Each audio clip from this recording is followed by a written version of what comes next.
Live from the Talking Joe studios, it's Talking Joe. Talking Joe Weekly Podcast. Talking Joe is there. Talking Joe thought we would last. Talking Joe is there. Find each other like a married couple. Our podcast on the air. Talking Joe is there. Talking Joe is the code name for a completely untrained special podcast force. Its purpose, to produce a regular comic review show while breaking and replacing a series of presenters from across the world. Talking Joe. Talking Joe is there. Talking Joe. We are on our soapbox. Nobody seems to care. Fighting for fandom wherever there's trouble. The podcast on the air. Talking Joe is there. Talking Joe. Talking Joe.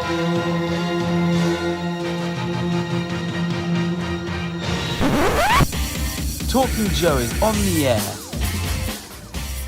Hey, it's me, Mark the Funky Bunch, and you are listening to Talking Joe on your chosen device. And with me is my new regular co-host. We can say that now, it's the third time. It's Tim Finn. How are you, sir? Hi, everyone. Hi, Mark. I'm great. Very good. That's modest as well. Nice.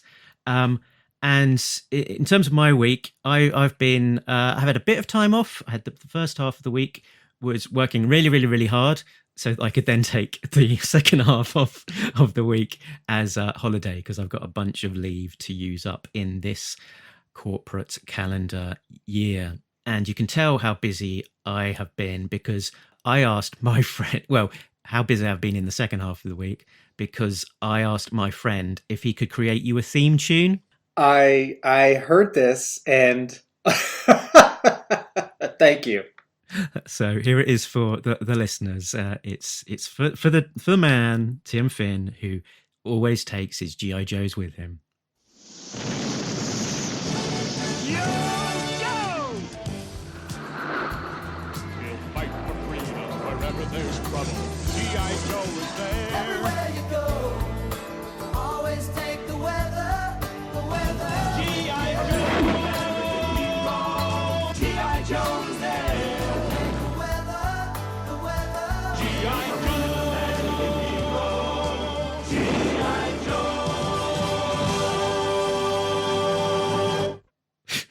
There we go. You can copy and keep that as a memento. I'm not sure where we'll use it ever again, but you know, it's good to have a theme tune. I actually do, in my backpack, at all times for the last 15 years, I have a G.I. Joe backpack in my backpack in the small front pouch. I think it's Footloose's backpack, and I don't sort of know whose it is because my brother had Footloose, but I'm pretty sure the backpack is sort of filed away with that action figure in a box. And then just to confuse our listeners even more, what I've also had for the last 15 years in that pouch is a 1984 Transformers Autobot Brawn mini car, and then more recently the 2008 revision of that toy, which is more poseable and more show accurate. So I do always have some toys with me. Wonderful. Oh dear, lovely. And the other thing I've been doing with my holiday is just building a website. So we've now got live talkingjoe.co.uk, and that has got all sorts of stuff. It's got links to all of the podcast hosting sites. It has got links to all of the YouTubes, and it's got photos or little caricatures of all of the presenters on it. It's got a contact box. It's got links to all of the social medias. So yeah, if you're ever in doubt where to go to get your Talking Joe fix, you can go to talkingjoe.co.uk. Everyone, this is great because if you want to send an episode to someone or send someone to a list of episodes and you're not sure if they're an Apple podcast, Spotify, or Podbean person, you can just send them to talkingjoe.co.uk. Exactly. Yeah. One thing to remember, because I'm not great at remembering things. It's difficult keeping all that stuff in your old noggin box. And I've also been learning all about YouTubes as well, because this is a thing. And last night I whipped up a short video all about my custom bound hardcover for the Devil's Due Volume 1 that I put together, which collects issues 1 to 25. So thought that would be a fun thing to share as a debut new piece of content on the new Talking Joe YouTube channel, which also collects together in playlists everything that has been done previously on relating to Talking Joe on various different places over YouTube. So yeah, another one stop shop for video content. And I'm also learning all about video editing as well. And I've just gone down a rabbit hole of learning new stuff. So there might be something exciting that I will unveil or will have unveiled by the time this actually drops. So fun times. I very much liked that video of your hands flipping through your bound Devil's Due press G.I. Joe hardcover, because I thought occasionally of having some of my comics bound. I like the idea of spines on a bookshelf rather than issues in bags and boards and boxes, and those boxes aren't very pretty. And I like the idea of the kind of binding that doesn't remove any of the comic at the fold, and being able to add in some things like you've got issues 1 through 25, and then you also have the convention special, which was the freebie that predates issue 1 with some preview pages. So I sort of vicariously have, through your video, that hardcover. Ultimately, as space-saving and pretty as it is, I like flipping through a modest collection of back issues, bagged and boarded. I liked pulling one out of a box and reading it in bed or sitting in a chair as the actual object that I read, the way that I read it. Right? I'd rather read issues than graphic novels or trade paperback collections. I'd rather read issues sort of as they were, rather than in fancy custom-bound hardcovers. But I very much like that people fancy bind hardcovers. Very good. And actually, you're no slouch when it comes to YouTube yourself, because I've seen some of your Hub Comics renovation videos, and the level of enthusiasm on the video that I watched was set to 11. It's great stuff. I'm pumped for this Hub Comics renovation, and I've never seen it. I've never been there. So I bought this store in 2011. It had been open for 4 years, and we did a modest renovation at the time, although we never closed. We replaced all the bookcases, got rid of a bunch of books. We painted, we got new lights, we hired a new employee, and we also got an awning outside. And later we redid the air conditioning and the employee bathroom. The building is old, and we were always going to need to do some more work, and it's really grown. So what was going to be sort of 10%, so let's redo one wall in the store, became let's empty the store and utterly gut the store.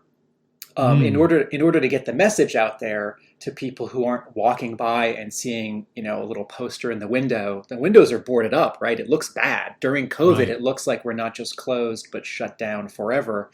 So for people who are not in the neighborhood or who are long distance friends and customers, I've been making these weekly video updates where it's specific to what happened this week. Like, now we've got electrical sockets or something. But the general message is, we're still here, we're coming back, it's going to be great. Yeah. And then normally at this point, we talk about your Real American Book blog updates. And this week you've got a particularly exciting update because it's all about you appearing on a podcast. That sounds good stuff. Do you want to do a deep dive into that one? Because it is, sounds particularly exciting. I was asked recently to be the new co-host of a G.I. Joe podcast by a Brit named Mark. You can find it at talkingjoe.co.uk.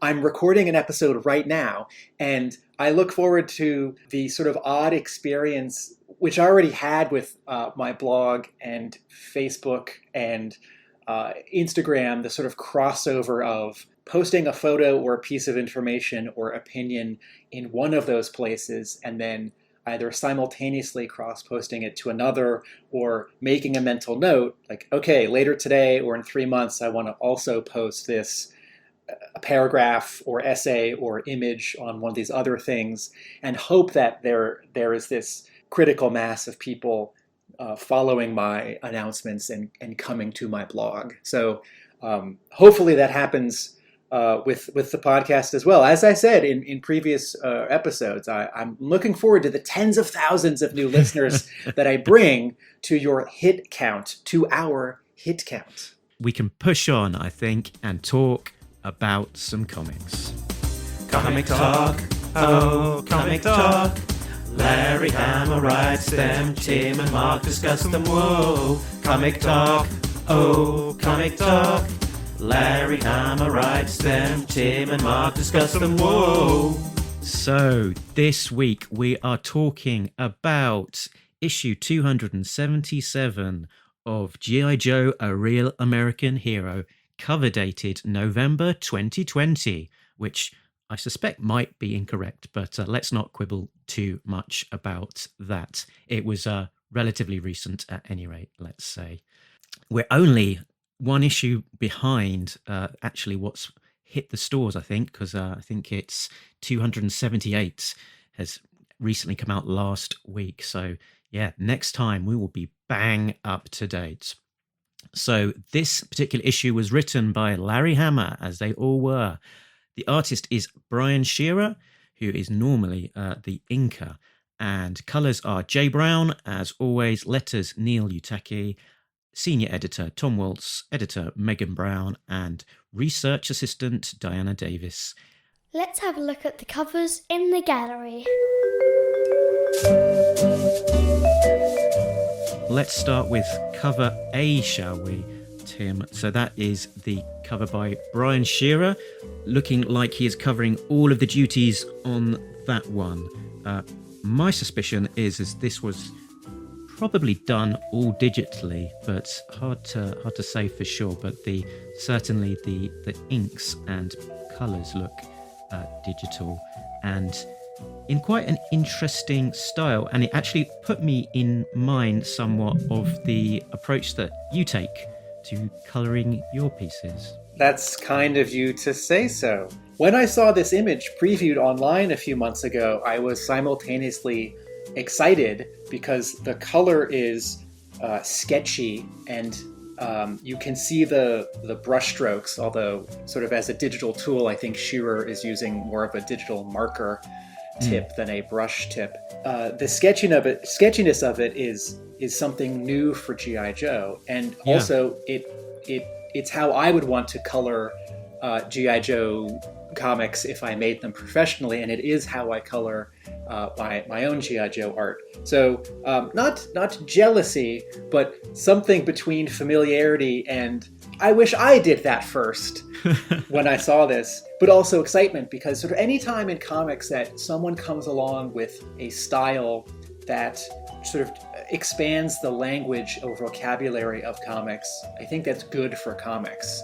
I don't want to compare the coloring on this cover to Bill Sienkiewicz turning from a Neil Adams sort of clone into the artist that he became on the New Mutants in the early and mid 80s at Marvel, where he sort of brought in this Ralph Steadman splatter ink gonzo style, right? Because Neil Adams was all commercial art.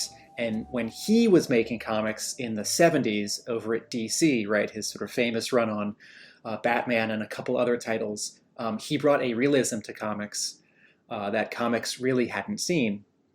So I don't want to say that like this one cover colored by Brian Shearer changes the language of comics, but I do imagine that this slightly confused or slightly aggravated some G.I. Joe fans who want G.I. Joe comics to look more traditional, and I would like some messy good coloring, which would be different than messy bad coloring. But more than just his technique, I think his his palette and his light sourcing is great. This looks like someone lit from the side in a dark warehouse. Yeah, it's interesting, and the sketchiness of it, as you say, is pretty unique to GI Joe, but also very unusual style. And for some artists, this would be closer to their prelim probably than a final piece of work. I'm thinking of the likes of Declan Shalvey when he's sharing prelim work that he's done, or maybe even Chris Samney, someone like that. That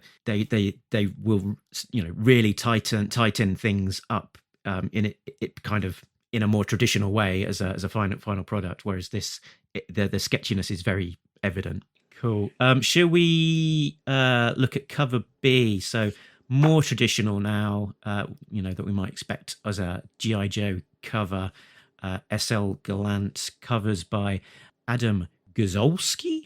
So yeah, Law and Order, as is the case for the three main covers. Law sort of crouching and firing a automatic rifle of some description, and bullets pinging off in the background. Quite a nice dynamic cover. Yeah, it's the muzzle flare or muzzle flash on this machine gun is that more traditional visual language of how you draw a gun or a machine gun firing from not just Action Comics but G.I. Joe, and it's nice to see that because I don't think we've seen a lot of that on covers, but that immediately flashes me back to Mike Zeck's cover to 47. That's Devilfish, right, with Beachhead, Hawk, and Wetsuit on the Devilfish. Yeah, a lot of people's favorite cover, or one of their top favorites. I also Gallant does something which I really appreciate in all of his G.I. Joe comics drawings, and it doesn't make it onto the covers very often because it wouldn't need to. He often includes a little bit of sort of realistic business in terms of background props, where it's not just a rectangle drawn on the ceiling and then we all assume that's a fluorescent light. He'll actually draw something a little more specific. And what he has here behind Law is a window unit air conditioner sticking out of the window of this Quonset hut on one of those metal brackets that holds it up so it doesn't fall out. And also it's getting shot. And it would be very easy to draw one less thing on this image, and to not put an air conditioner there, right? You could just have a window. The background is nicely sort of busy. There's a HISS tank, and then Guzowski has not only colored it red, so it's a very specific HISS tank, but also he has knocked back all of the black outlines for the background to a sort of medium brown. I don't mean the fill colors, I mean the line colors. So they push back, and all the black outlines for Law, Order, and this Quonset hut push forward. This cover is really nicely compositionally balanced. It's really satisfyingly filled, but there is a place for your eye to rest. And the logo doesn't cover up anything super important or get covered up by anything super important. I'm immediately struck by both of these two covers that Order is wearing a very specific and seemingly modern harness. And I haven't kept track of the last 5 or 10 years of action figures carefully enough to know if a recent version of Law has come with Order, who has come with this very different harness, right? Whereas the original action figure just came with a collar. And good point. This is one of those cases where if modern Joe artists want to draw the Joes with a modern AR-15 or holding it sort of down the way that we see soldiers hold their rifles down nowadays, I don't mind. As much as I want G.I. Joe to sort of forever be in the sort of nebulous 1980s, it's okay with me if sort of their like gun safety, their poses, some of their equipment does get modernized. And seemingly to me, this is someone at Hasbro or an artist doing some research, or Hama doing some research, saying, well, this is what a canine, this is what the dog would wear now. Yeah, I was just quickly looked up, and I see that the most recent Law and Order figures do seem to have Order wearing that same sort of vest that we're seeing. Okay, great. yeah, it's consistent. Is it consistent with that? Hadn't even occurred to me. It's also nice. Just one last contrast between cover A and cover B. In cover A, Law's holding the pistol that his original action figure comes with, which always felt appropriate to sort of what he was, MP K9. Also, he's a Joe and he's going into combat, so he should have a machine gun. And on cover B, he has one. Although on the original version 1 figure, he came with a sort of miniature Uzi. So that's right. It is actually consistent with the. You know what? I'm sorry. My brother and I found that Uzi so valuable, we gave it to other figures, and we gave him like this sort of standard 9mm pistol sidearm. I see. So yeah. So Brian has correctly given him the weapon that you used. rather than yeah. So I was replacing actual Joe history with my personal play history. Very good. How embarrassing and cute. Well, it's nice when I am able to correct you. Let's see if that happens any more than once. And the third one is the John Royal. So that's Law and Order fighting. Correct me on the name. Is it something like Desert Scorpion? He's got 3 scorpions sort of attacking him from different angles. It's quite a busy cover, and to be honest, it's probably one of my least favorite of the ones from John Royal. Yeah, Royal does really fun, really exciting covers, and there's a little more going on here than I think the cover can sort of fully sustain, and I think some of that is the very pretty but very active coloring. The actual scorpion, the biological scorpion, that's on the right side, that's getting shot through, has a lot of very small active colors on it. There's yellow muzzle flash. The desert scorpion, the actual human who's on the bottom of the cover.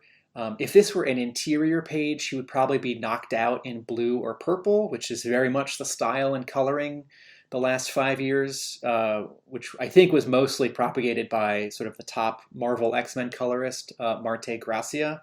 But even Jay Brown does it to some extent inside Joe issues. I think we naturally go to Law because he's got this bright red shirt and this bright white helmet.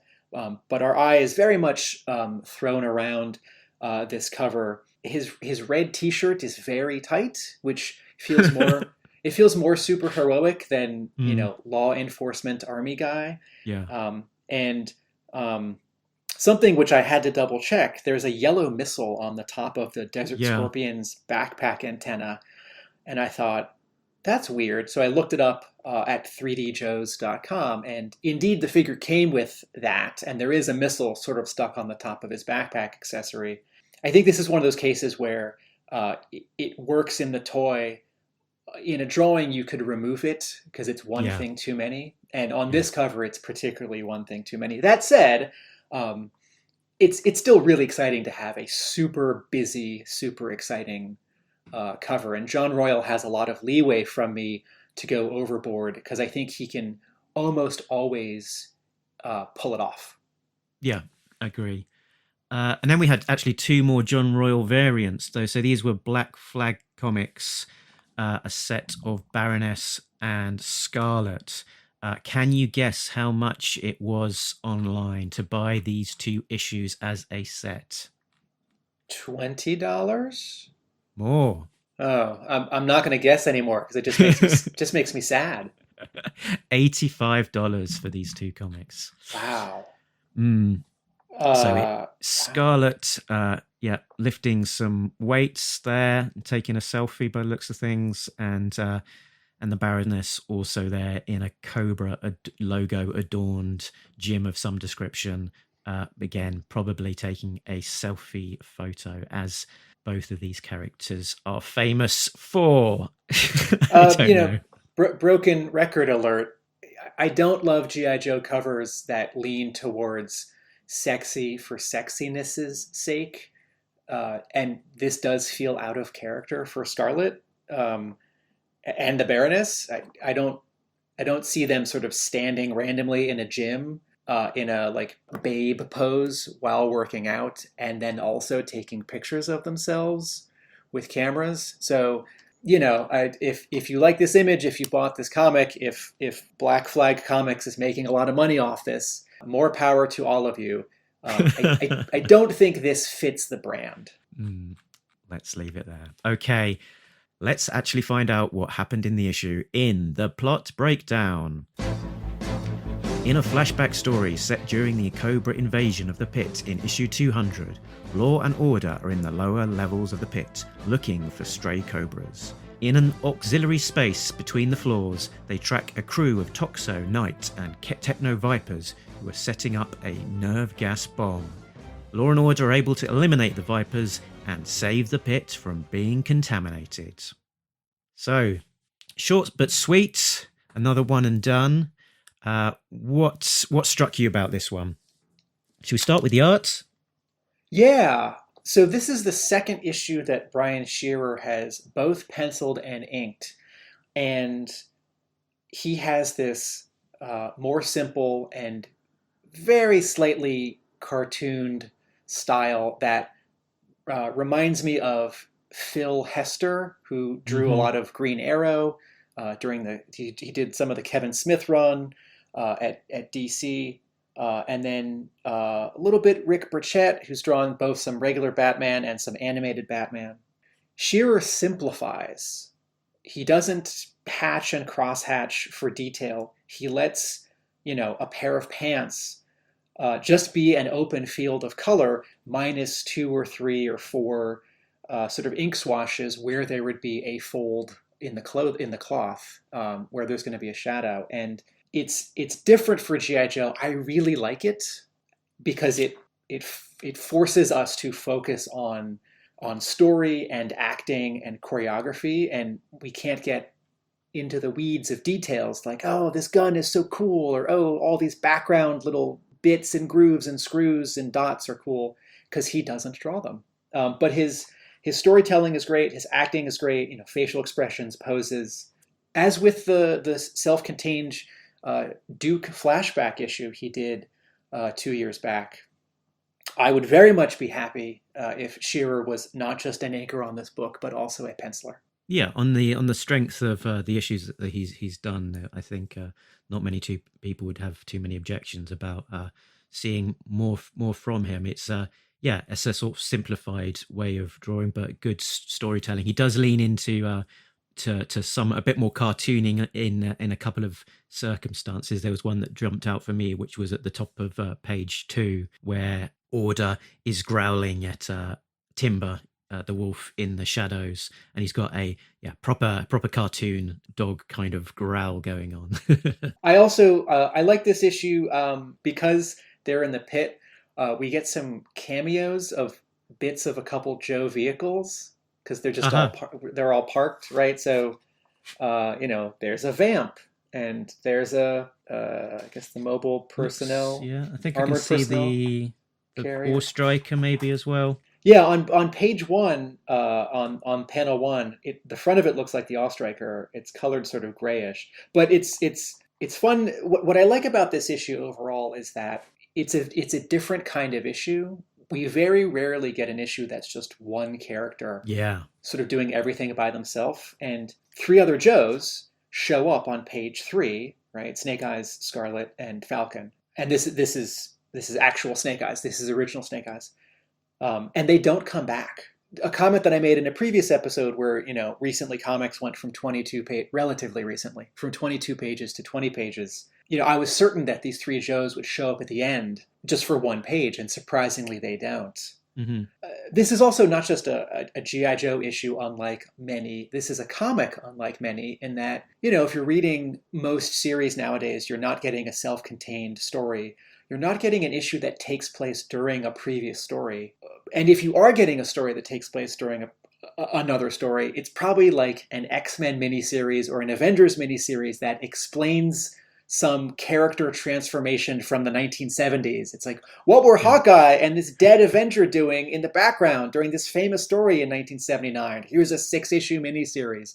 And what this is Hama, or perhaps, editor Waltz, saying, Issue 200, there would have been a bunch of Joes doing stuff or a bunch of Cobras doing stuff off panel. Mhm. Let's just mine that a little bit. And at the at the risk of making that Avengers miniseries I just criticized, I would take 5 more of these. What are other Joes doing during issue 200? Yeah, and I did go back and look at these issues to the issue 200 and the issues either side to see what was happening and how it would fit in. I don't know if you did the same, but it definitely fits in terms of during issue 200, Snake Eyes and Co. I think Snake Eyes and Scarlet particularly were looking around, searching for the booby traps that had been left behind. I think during the arc, the only Joes that we actually saw in the pit were Snake Eyes, Scarlet, Falcon, plus Mainframe and Psych Out. But I don't know that they ever specifically said that there were no other Joes that might be scattered about or be off panel somewhere. So, I think it's probably fair to look past that and not quibble. But I can't think of too many other Joe stories that are as focused as this in terms of spotlighting a single Joe character in the way that this does. There must be very few and far between, particularly in the recent issues. There's been that tendency to have a whole lot going on and be juggling multiple plot arcs with characters in different locations doing different things. It's very single-mindedly following Law and Order's journey in this particular issue. Yeah, this reminds me of Special Missions issue 6, where Outback has to get out. Uh-huh. And there are hundreds of Joes, and I would love more issues like this. As I said this in the previous reviewing the previous issue. I'd love 2 issues a month. One can be the regular story, and one can be more character spotlights. And the other thing that I noticed in this one was that you talked about sort of a Hammerism almost, that it's he loves to get in the detail and sort of address the mundane and call out some of those, particularly the mechanical things that are happening in a mission. And this time there's almost 2 pages that are devoted to how Law handles his torch. So initially he's attaching a red filter to his torch, and then later on he's sort of making this mental note that he's turning it off because it's no longer required or would be a liability. Yeah, I mean, can you imagine a Batman comic where Batman, for an entire page, for 4 panels, adjusts the Batarang? Like, that sounds silly. With the right writer and artist, that would be cool. That would just be part of the story. To some extent, Hama does it again on a later page after Law is wounded. He wakes up. He's been shot twice, plus a bullet goes off his helmet, and he's putting a field dressing on his bicep, one-handed, and he's quoting some instructions that we don't see, that he either must have memorized or just read off of a label. Do not touch the white sterile side of the field dressing. Right. Now, how do I tie the tails together with one hand?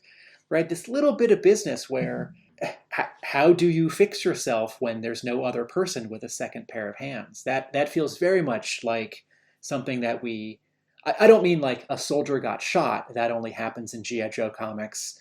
But that a panel or 2 are set aside to deal with it in a realistic way. Yeah, and I actually did have this one listed as my on my Hammerisms, because it's something that is fairly frequently remarked on.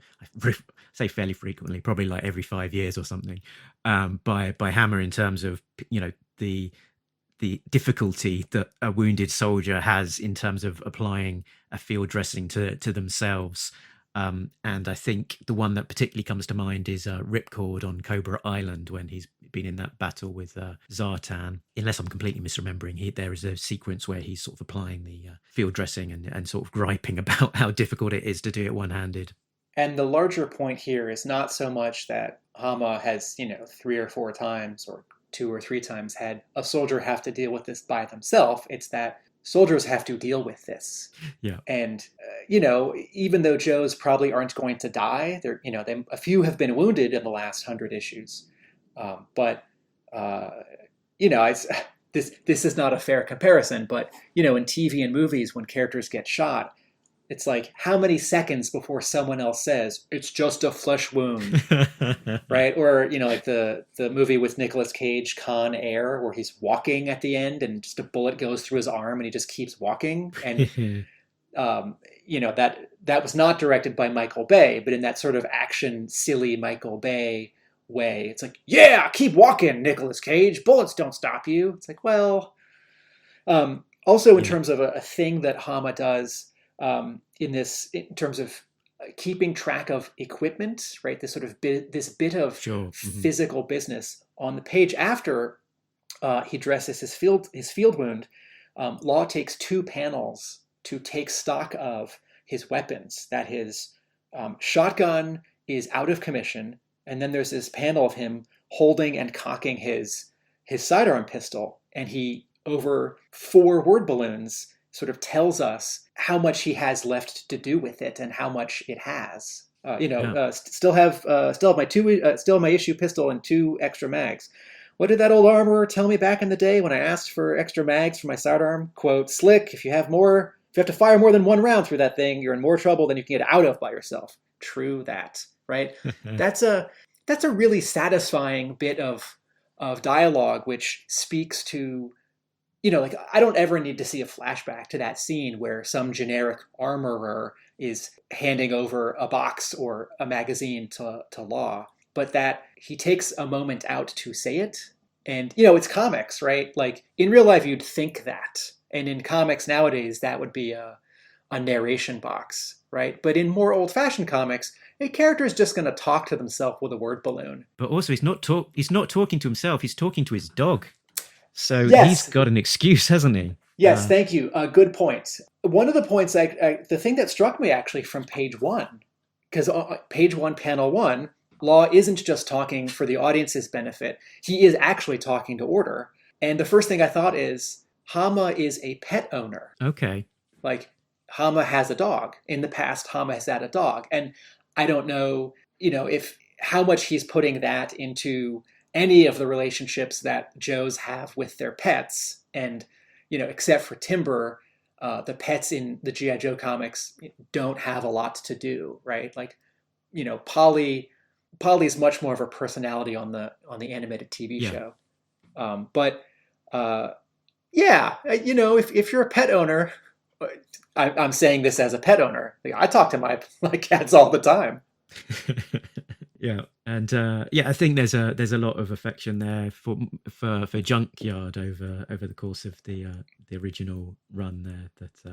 That he's quite a key character, and actually one drawn by Hammer himself when he does the breakdowns for that particular issue. I think it's the first issue of Snake Eyes: The Origin. There's one more. I don't know if this is quite a Hama-ism, but on pages 2 and into page 3, last panel of 2 and the first 2 panels of page 3, everyone introduces someone else. Yeah, that's a good point. This feels old-fashioned, right? So, Scarlet walks in and says, "Don't you remember Snake Eyes is Timber?" And then from off panel, "Scarlet!" Right? Like, I'm sure in actuality, Law saw Scarlet an hour ago. But the Jim Shooter rule at Marvel in 1980s, he was the editor-in-chief, was every comic is someone's first comic.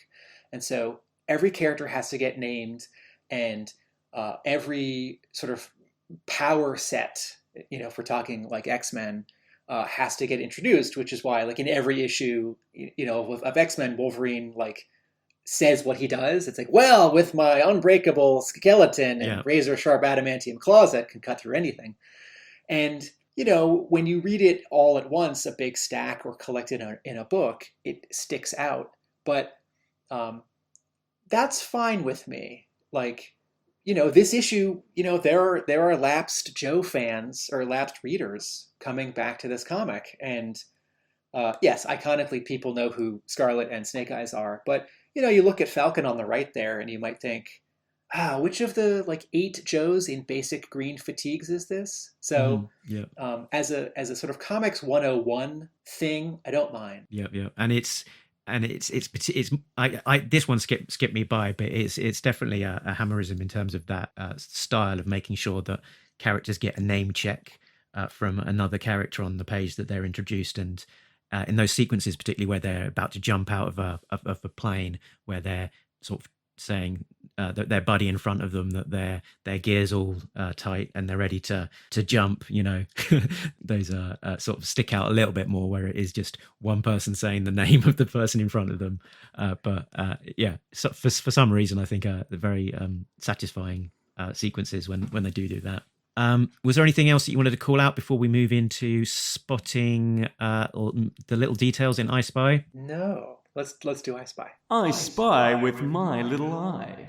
So I Spy a cute little segment at the very end.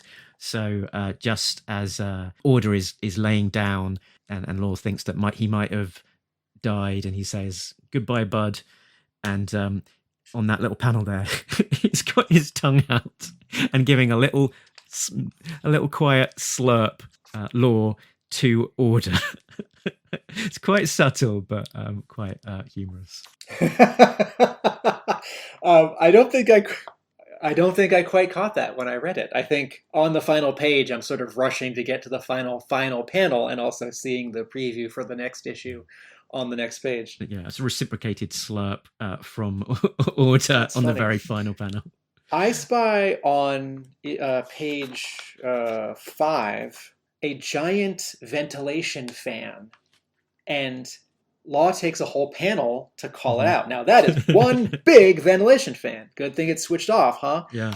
And this is a great example of Chekhov's gun, right? Like, I don't know what's going to happen in this issue, but we're going to see that vent again, and it's going to get used. And I thought someone's either going to go into the tunnel behind it, someone's going to come out of it, or it's going to turn on and injure someone, not chop them up like a horror film. And then I thought, well, G.I. Joe's not a horror comic. I think it's much more mechanical. Like, someone will use the space behind it, or it'll be an element of surprise. And then on the next page, he walks away from it, and then a couple pages later, he passes it again, and then at the end of the story, it does indeed sort of save the day. And having read Larry Hama plots, he is aware of not only that kind of sort of writing 101 thing, introducing an element and then using it at the end, but also making sure his artist knows it's going to be important. Yep. To like draw it clearly, or to give it enough space, because we're going to see it again. Mm-hmm. Yep. And similarly, Law has an extra accessory in this issue. He's got an ammo belt over his shoulder of shotgun shells. And maybe while I'm finishing this sentence, you can rush to the internet, Mark, and tell me that indeed that was an added accessory for a more recent action figure. But it's not part of the original Law's action figure. Yeah, I think without looking up, my guess is that this is just an addition for this particular issue. That I'm jumping ahead to Law version 7 from 2016. He doesn't come with a shotgun or that sort of bandolier of shotgun shells. I think that is just as a consequence of Larry wanting Law to have his main weapon in this issue being a shotgun. Yeah, he needs a shotgun because when he shoots the Toxo Viper, he needs to do enough damage that the Toxo Viper is mostly out of the story, but is still alive. Mm-hmm. And I can see Hama making this calculation, right? Okay, pistol sidearm or something bigger. Like, all right, he's gonna be sweeping the tunnels with a shotgun. Yeah, it makes sense. Seems like a sensible kind of weapon to use in those circumstances as well. And the other thing that I spied was that back in issue 199, where this story is set shortly after, Cobra troops were deserting and they were dumping their gear because they had transponders in their helmets and didn't want to be tracked. And so that is the callback to that we see in a couple of places in the issue, particularly on page 1, where there's these weapons and particularly helmets which are sort of scattered on the floor, and you're thinking, what's that all about? Because the Cobras we see later on, they're not in their underwear or anything like that. It's to that it's a callback to that particular plot point from those issues. I Spy on page 9. When both the Night Viper gets shot at the top of the page and the Toxo Viper gets shot on the bottom, there's a big sort of burst of yellow and orange, and there's no blood, there's no red. And I appreciate that. I don't think action movies and comics should be bloodless, right? Like, my go-to example for the incongruity of this is Christopher Nolan's The Dark Knight, his second Batman movie, where that movie really feels like an R-rated movie because it's so intense and terrible things happen, but there's no cursing and there's no blood. Considering all the terrible things that happen in that movie, including a bank manager gets shot in the chest in the opening scene, no blood. And I think where it's appropriate, it's fine. But, I also grew up reading comics code approved comics where you don't see exit wounds and blood is colored brown or black because, like, think of the children.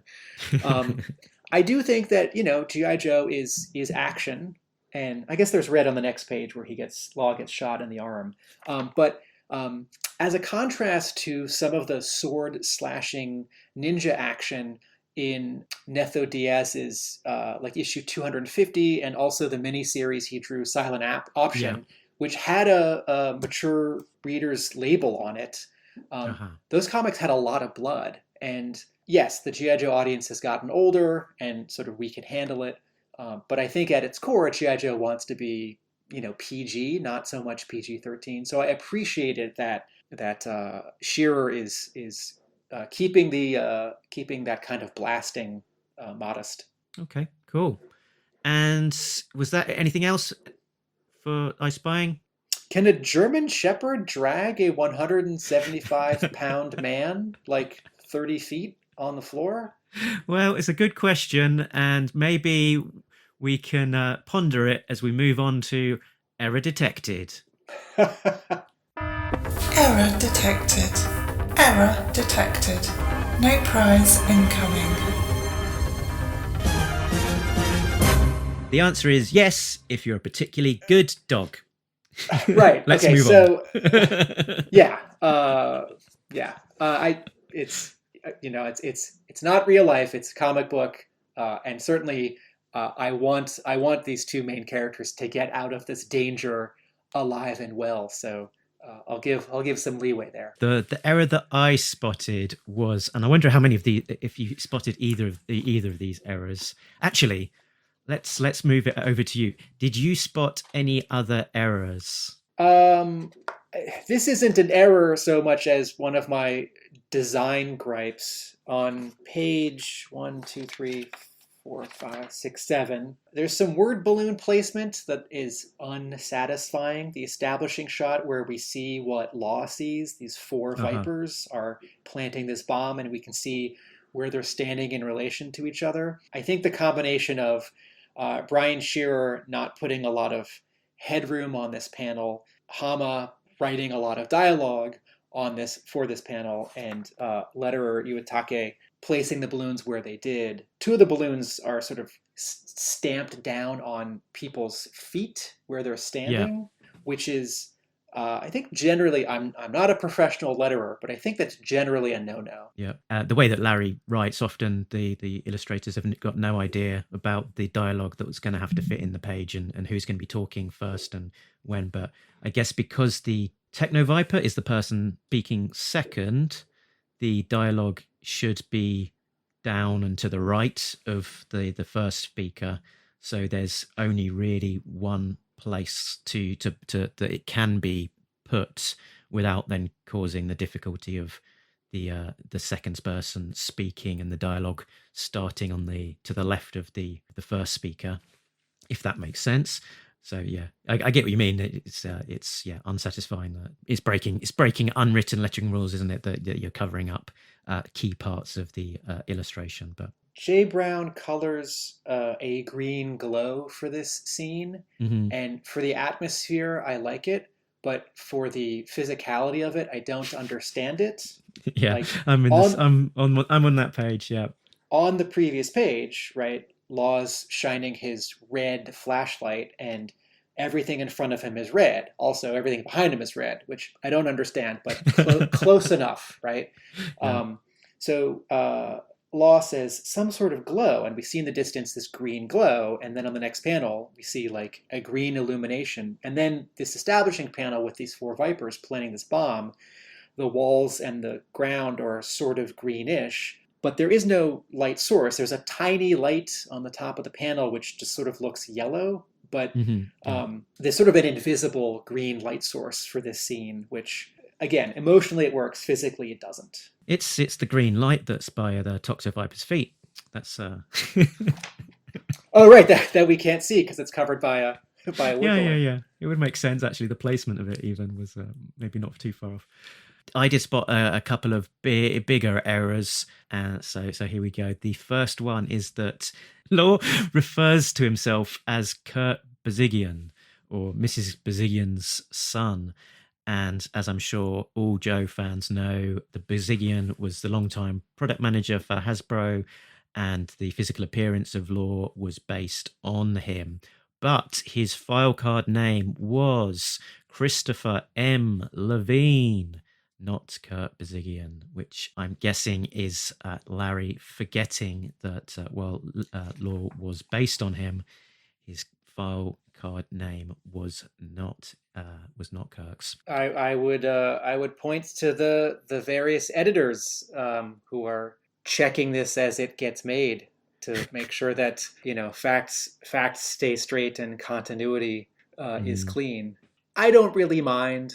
It's fine, and we can no prize it. So his file card name is not his real name. He was brought up as Kirk Bazigian. Something happened in his youth or young adulthood, which meant that he had to change his name for legal or protection reasons. So the name that appears on his file card is not the name that he grew up with. The second one was, as Law uses the large ventilation fan to disperse the gas from inside the pit, we see the gas being expelled up through the huts on the surface. But the Quonset huts had actually been destroyed as part of the Cobra invasion. So even as back as far as issue 197, when we see the aftermath of the Cobra invasion of the pit, they are in a state of destruction. So they have been miraculously back in a full state. I think I can no prize this one as well, which is that the scene we're seeing of the gas escaping is actually Law thinking about the consequences of him saving the day, and he hasn't been up to the surface since the invasion, so he doesn't actually know what the state of those huts is. So when he's imagining the gas escaping, he is just imagining the huts standing as they would normally be. That's great. Thank you. That's great. Can a Techno Viper's helmet fit over a German Shepherd's muzzle and head? And again, like a German Shepherd dragging an adult man. I don't know, but Your Honor, I'll allow it. Yeah. Okay. Hammerisms. I spotted a couple. Stop. Hammer time. Time to beat the soles of your boots with my face. Sucking chest wounds, red ninjas, brain scanners, rubber oozes, blue ninjas. And then some more sucking chest wounds. Hammer time. So the first one was some very much favourites in terms of dialogue. We had Suck It Up and Charlie Mike. And also, for good measure, we had a cluster foul up happening. But in terms of plots, you can get anywhere in a secret base via heating, ventilation, air conditioning, sewer, plumbing systems, you name it. That's the way to go. And we even saw the Joes going through a drainage tunnel to get to the inside the base last issue. So maybe less a hammerism and more just general fictionalism because everybody does it. But I'll point it out because it's there. I'm thinking of another general aspect of this issue that I really like. This is not I Spy or any kind of error. We have 4 Cobra Vipers, 2 Night Vipers, a Toxo Viper, and a Techno Viper, doing what they do, which is satisfying, right? There are two Night Vipers who are keeping watch in an environment where there are few lights or no lights. There's a Techno Viper who's fixing something or getting something technically, mechanically ready, in this case, a bomb or a gas bomb. And then we have a Toxo Viper who knows something about poison gas and is sort of in charge of that. And, even though, I feel like a lot of Cobra Vipers, not in comics, I think in all of G.I. Joe, I feel like a lot of Cobra Vipers, they would actually overlap with other Vipers. Like surely most Vipers have some kind of night vision built into these crazy helmets that they have, right? Yeah. So do you have a squad that's specifically just for nighttime missions? It's like, or do you actually sort of rewrite it so that regular Vipers change their costumes and they put on Night Viper costumes when it's a nighttime mission? But what if a mission lasts more than one day? But in terms of the accessorizing of the G.I. Joe toy line, like, one, I don't care. I just need more different kinds of guys because they look cool. And two, as a kid playing with toys, I'm going to use the Desert Scorpion in a temperate mission, and I'm going to use regular Vipers in a desert mission, right? Maybe the Desert Scorpions lead them.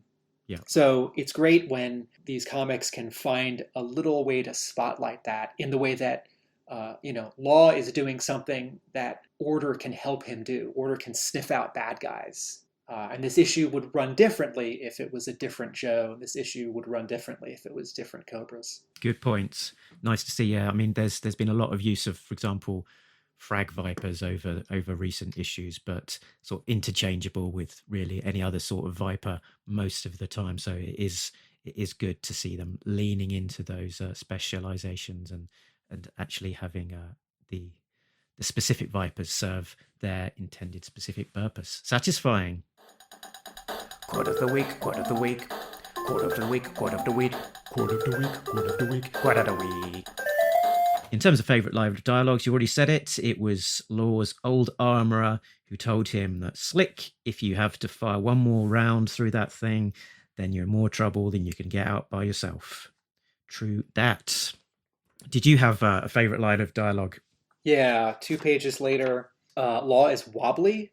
He goes, he's whispering, ugh, I should have popped an ibuprofen from my aid pack. And then in the next panel, he drops his gun. It's infrequent, relatively, that Joes get injured in the Joe comics.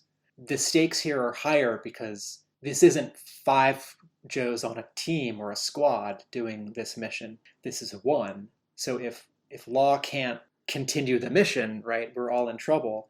And then when he drops his gun, it makes a noise and alerts one of the Cobras to his position. But this very specific, not just it's hard to do this, but I'm in pain. I want to take a pill. Mm-hmm. I want to literally take a pill. Again, it's a little dose of grounded realism in a comic that's always sort of that always veers between fantastical and realism. Good stuff. And MVP, who was our favourite character in the issue? Who is the MVP? Most valuable person in these issues. Who is the MVP? Is it a Cobra Joe or the enemy? Order, the dog. Very good. And I said I'd be contrary, and I will. I'll go with the Toxo Viper because he got full on shotgun blast to his chest there, and he's not in a good place, but he's continuing his mission in his own special way as well. So he may be evil, but he's dedicated. And then Yo Joage. So our rating out of 10 for this one. I think it's a strong issue. It's probably one of the ones that I've enjoyed the most out of recent issues for sure. 7.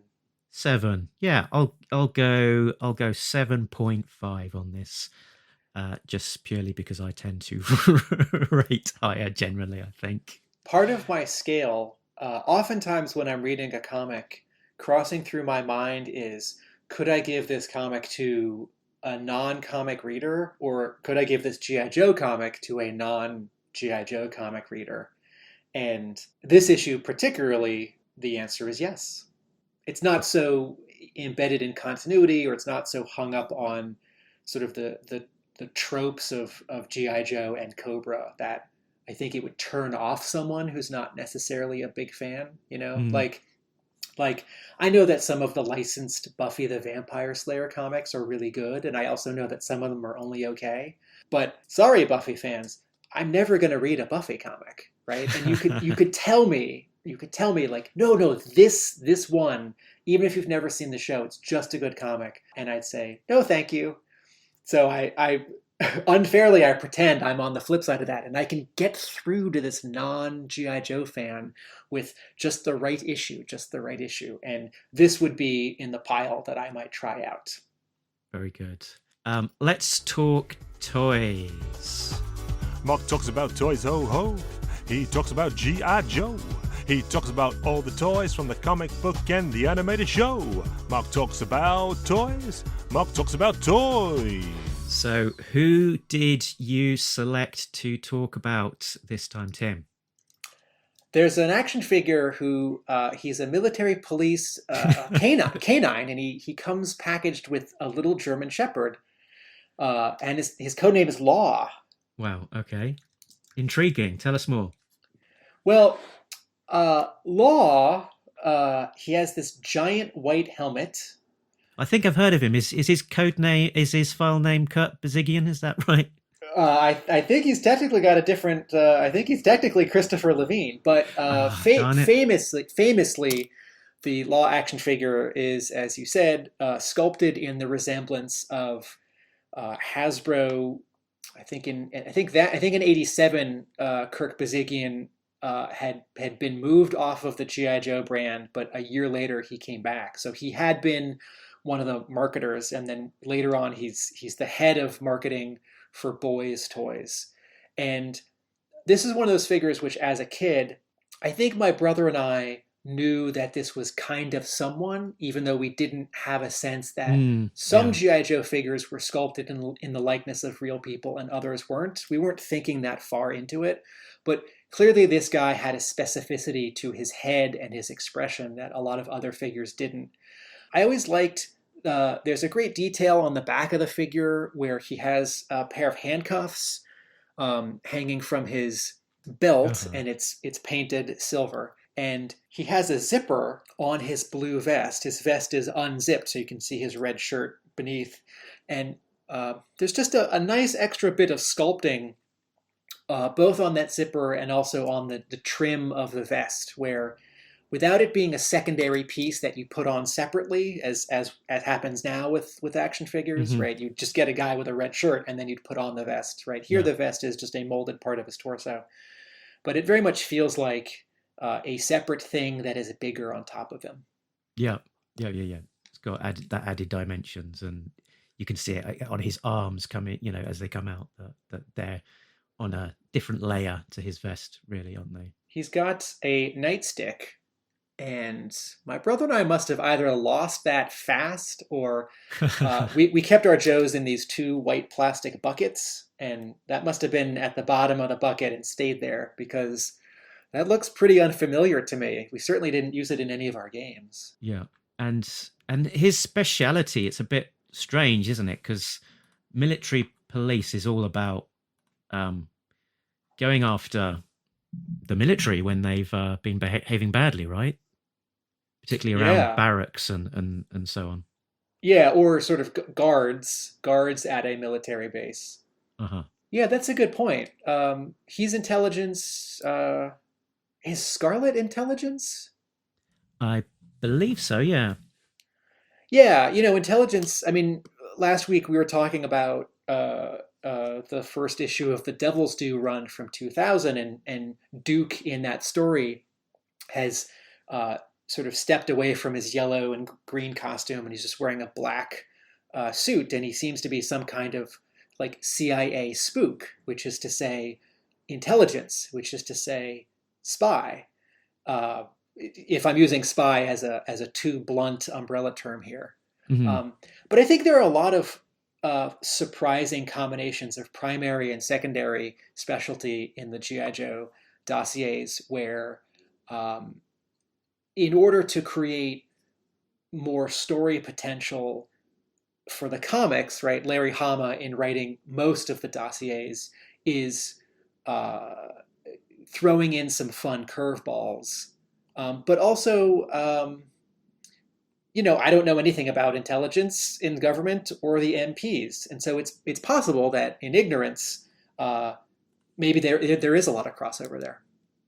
Yeah, it's probably from me reading British war comics and the sort of type of role that the MPs would play there, where they're sort of, you've got your cocky, honourable private, and he's being set up by the upper class corrupt officers, and the MPs are his lackeys to sort of mete out unwarranted punishment on a plucky upstart kind of character. I'm thinking particularly of Charlie's War, which if you're not familiar with, you should seek out immediately post haste. There's also a sentence in Law's dossier that says he is also airborne qualified. So this guy jumps out of airplanes with parachutes, and something and that a dog on a parachute as well, maybe. Something that I didn't consider or know when I was a kid, and my brother was into military stuff. He had some, coffee table books on airplanes, and we went to an air show or two at a military base. Is that so? As a kid, I think my understanding was that sort of the average soldier did have one specialty. I mean, separate from what the G.I. Joe file cards say. And my understanding as I got a little older is that if you stay in the armed forces, so I have a sort of distant family member who, he was an active duty soldier and he was deployed, and then he came home for a year or two and he stayed in the service, and then he went to like grad school in the military, right? I think he was a ranger, and so he got a degree, and like now he can work with like an ambassador, but he's also trained and smart enough that he could go on a mission, though I think because of his age and his other qualifications, he's very unlikely to. In a very general sense, as I've gotten older, sort of this fun combination in Law's dossier makes sense to me, where like, no, some people, the longer they stay in the military, the more things they do, and those things don't necessarily all combine. It's like, well, this is my second career in the military, or I do these two things. I can do these two things. I really only do one of them. And if we're talking about Law as well, I think we have to conclude with his most famous quote from G.I. Joe the movie, which is probably the best line from the film. He says, "He finds the bombs, I drive the car. We tried it the other way, but it didn't work." In my mind, there's a 5-part miniseries for 1988 that introduces a bunch of new characters for the 1988 line, but also allows the new characters from G.I. Joe the movie in 1987, particularly Law and Order, to have sort of one scene where they can do something, right? Something to bridge that gap between the movie in 87 and the new episodes by a different studio in 89. So in my fantasy, yes, Law and Order get to do one more thing that's both entertaining and funny in these episodes that don't exist. I thought you were about to say we finally get to see that scene where Law lets Order try to drive the car, which might also be good. Okay, cool. And let's move on now to what might possibly be my favorite segment, which is G.I. Joe merchandise. G.I. Joe ain't just toys, funny books, and tunes. Those guys are licensed anything. So funky, so nice, G.I. Joe merchandise. Do you need it? Sure you do. It's G.I. Joe branded, fool. What shall we make? We can't decide. Pick some old crap and put Clint's face on the side. on the side. T-shirts, funkers, sticker shampoo, lunchbox soap, jackets, underoos.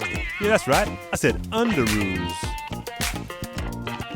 Badges, brushes, combs and mugs, telephones, tissues, and probably hugs. Hot damn, G.I. Joe hugs?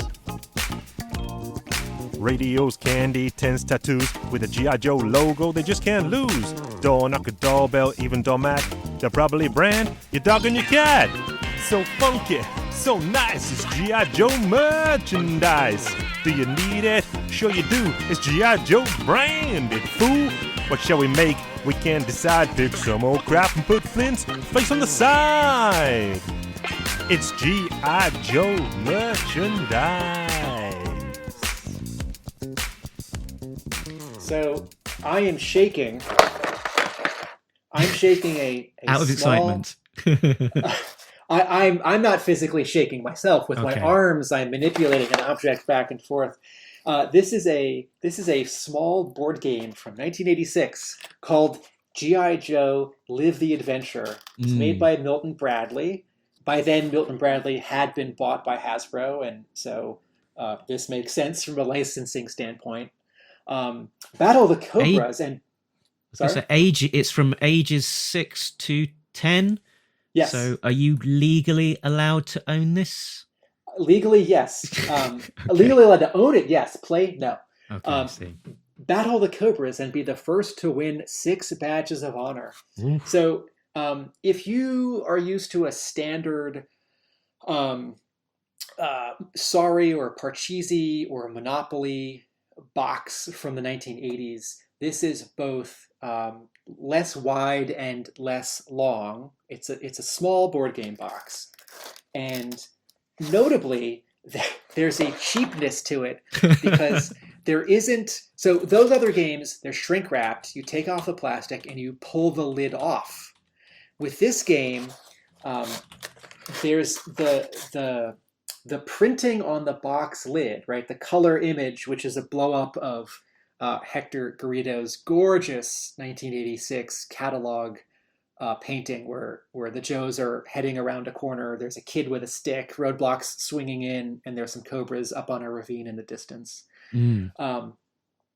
This box lid, this sort of printing on the box lid is actually sort of an adhesive label that goes past the lid and onto the bottom of the box. So it's not like you take the plastic off and you pull the lid off. What happens here is you take scissors or a knife and you cut the seam around the bottom, and the box.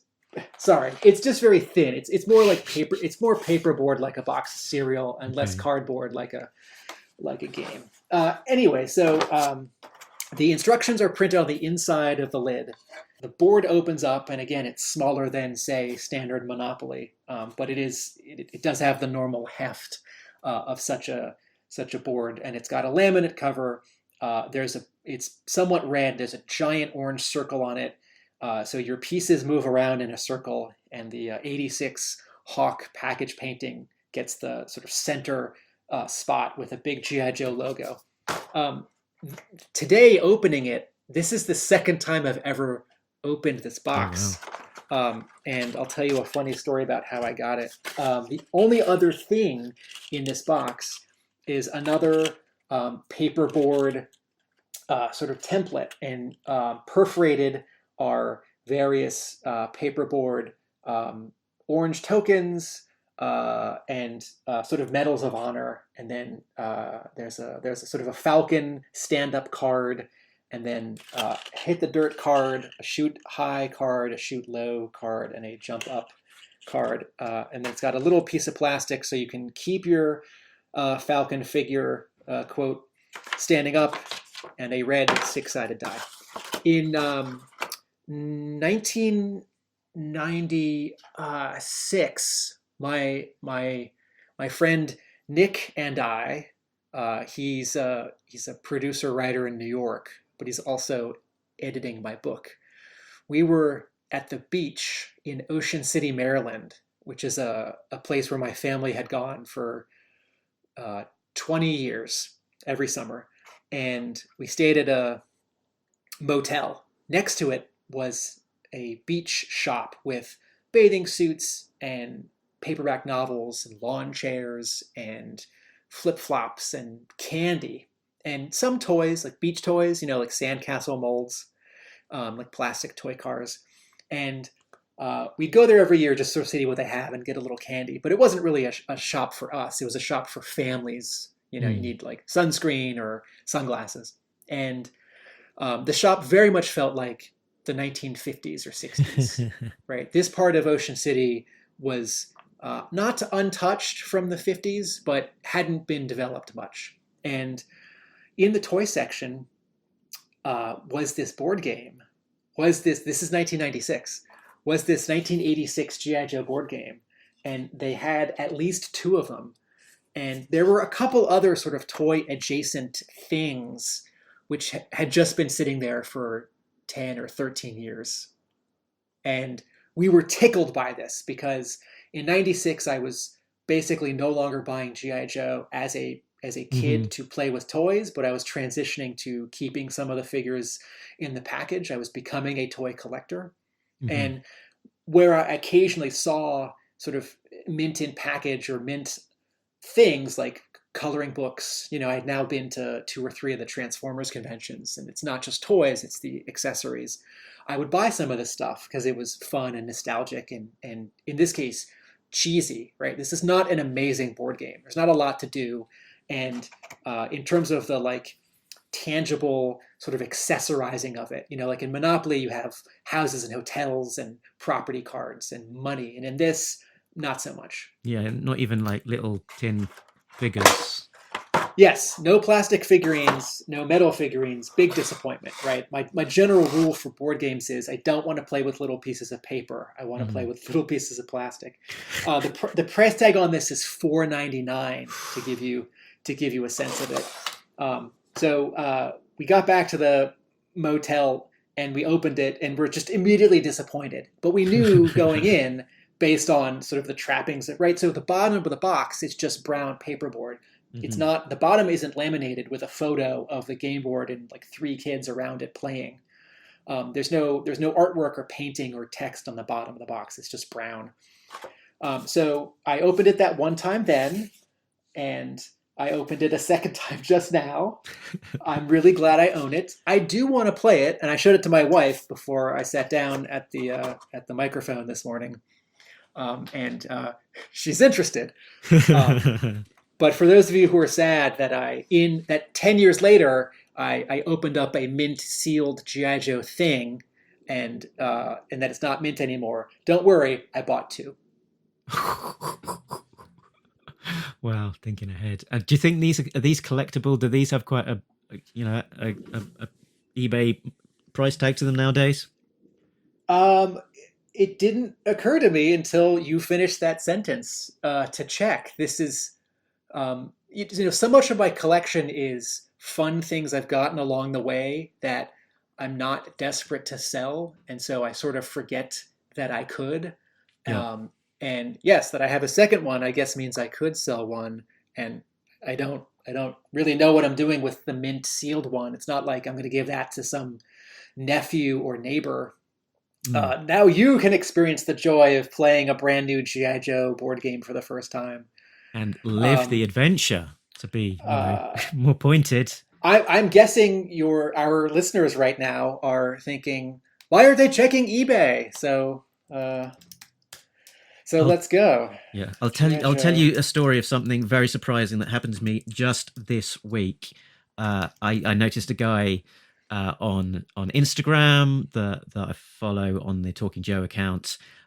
He had posted his UK Woolworths exclusive mail away hooded Cobra Commander with file card, and it was the only way in the UK you could get this darker blue, very nice looking vintage Cobra, well, not vintage at the time, Cobra Commander with the hooded look, and he would just be posted in a plastic baggie, and he had a black and white file card, looking fairly basic. And I posted onto Instagram.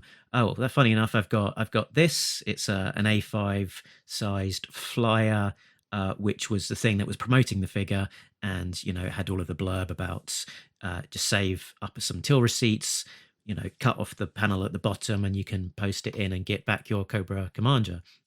And I imagine they're probably quite hard to come by, because it was just a promotional leaflet, and if you did pick it up, you probably only picked up one, and you'd cut it out and send it off and probably discard the rest. So I said, yeah, it's a bit of fun, and there was a few inquiries about, can I maybe sell it, and I said, yeah, sure. I hadn't really thought about selling it. It's something I've been just held on to for over 30 years probably. But why not? I've no idea what the value is, so just to make it fair, I'll just stick it on eBay, low starting price. If there's interest, then people can buy it, and it will find its value. And it's not finished yet, but at the time of speaking, it's up to about £120. Whoa! And I was thinking, I might get, maybe if I'm lucky, £5 for it, £10. Jeepers. So that was surprising. All right, so on eBay, the G.I. Joe Live the Adventure board game, sealed $30, opened 10 to 25. Okay, not too. I just want to read three short sentences to you from the instructions, which are, again, printed on the inside of the lid. Your basic turn. The G.I. Joe playing piece is shared by all players. Right? So whose ever turn it is, they roll the die, and this little paperboard Falcon card that has a little plastic stand, you move that around, and then the next person who goes, they roll the die, and then they move it around. Right? Unusual. So weird, and I'm going to go out on a limb and say not fun. Also, energy spaces. On your turn, whenever G.I. Joe stops on a space labeled energy, check your energy supply. If any of your energy tokens are face down, you may turn them all face up again. Okay, this sort of feels like it's not really about G.I. Joe. It's just about generic anyone doing anything. And like, if this was a Transformers game and you just added a letter or two, it's like, oh, my Autobots are out of Energon and I can recharge. That feels integrated. This feels like sort of any board game template had G.I. Joe grafted onto it. And then the final sentence in the instructions, winning, the first player to place all 6 of his badges of honor on the game board wins the game. So it's some kind of, random chance race collection game thing. Very good. And was the art, the Live the Adventure art, was that used in other places aside from the box cover? Yeah, that's the catalog, the cross sell that came in all the boxed 86 toys. So it would be so it would be a very familiar image from that era already. Yeah. Okay. Very good. Shall we move on to your favorite segment, Innuendo? Yes, we should. This is how the story goes. Attention. At this moment, you are now listening to Talking innuendo. If you are offended by words like Sucking, flesh wound. Willy, Pete. Balls, crystal balls. Hypno shield. whatever, take the tape out now. This is not a pop album. And by the way, suck my Grandmother's mother... brick in a Prada handbag. Okay, so just to remind everyone that if you're in the right frame of mind, specifically my frame of mind, then G.I. Joe names can sound a little bit dirty. And what I am going to do here is read out a list of some of those names, and I'm going to be validated if Tim titters, and the round will come to an end if we get a guffaw. So, here we go. It doesn't count if I laugh. Okay. Wet down. Yes, I've won. We're going to stop there. Again, I want to point out, I doth protest, because as I said 2 episodes ago, I don't like making fun of G.I. Joe, and I don't like people making fun of G.I. Joe. So I don't like being forced to making fun of G.I. Joe. This is the tax you get for being on this show. Okay. And the fact that we finished so early means that there's even more for next time. Yeah. Okay. So, yeah, that was it. This time, next fortnight, we will be covering issue 278, which will be an all-Arctic, what are we calling them? Untold Tale. And the cover's looking exciting. It's got Snowjob and Blizzard and Iceberg and other people who I will not strain to try and work out who they are now. So do the reading for that. In 1 week's time, we will be back for the second installment of the Disavowed era, and we will be covering the rest of the opening salvo. That is issues 2, 3, and 4 from Devil's Due / Image from 2001/2002. And in the meantime, you can find us at all of the usual places. TalkingJoe.co.uk has them all: Facebook, Twitter, Instagram, email, YouTube, and whatnot. Where can people find you again, Tim? Facebook.com/A Real American Book, Instagram.com/A Real American Book, and best of all, where the meat is, ARealAmericanBook.com. Very good stuff. And when all's said and done, you can catch us down the road. And we've been Talking Joes. And we're all out of Joes. Jinx. Thank you, Mark. Thank you, listeners. Laters.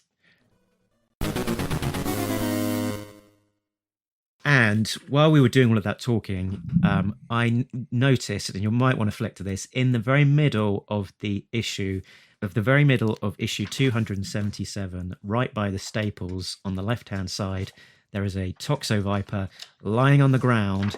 And what is that by his feet? Oh, geez. Yeah. It's a light source. Yeah. Wow. Also, it's a white light. It's not. That's my cat. It's a white light. It's not a green light.